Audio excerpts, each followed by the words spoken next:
with Rugged Cross Barbecue, and today we're going to do ribs. And ribs are my favorite.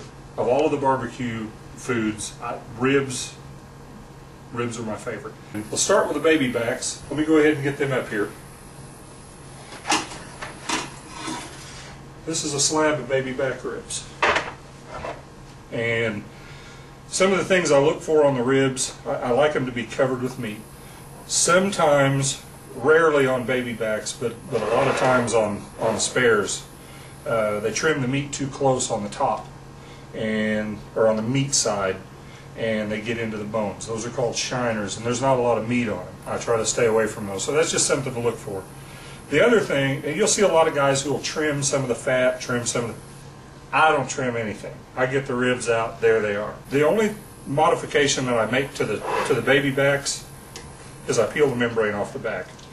There's a membrane on the back that you'll hear about on other videos, you'll hear other people talk about, and it's true, the spices and the smoke, the flavor can't permeate the membrane, so the membrane's got to go.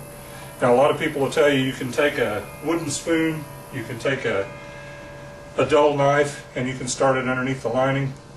I muscle it off with a piece of paper towel. I just take a piece of paper towel and I grab a hold of it, and you can usually hear it and feel it start to peel. And it comes off usually in one piece. This one is going to come off in two. Okay.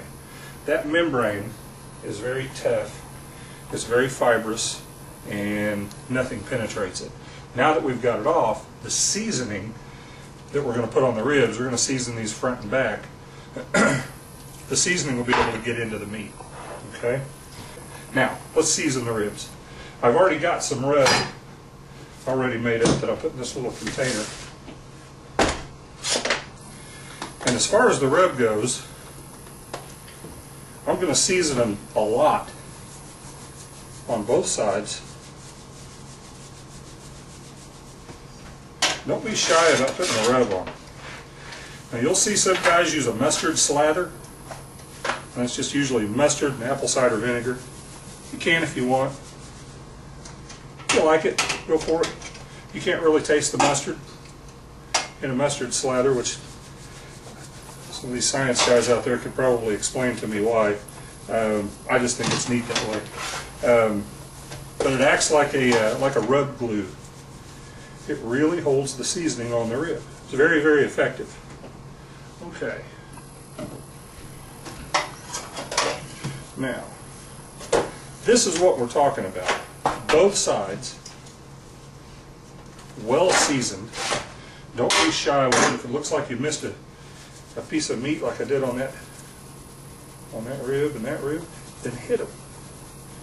Have fun with them. Some guys will tell you to rub them in, to take the rub and rub it in.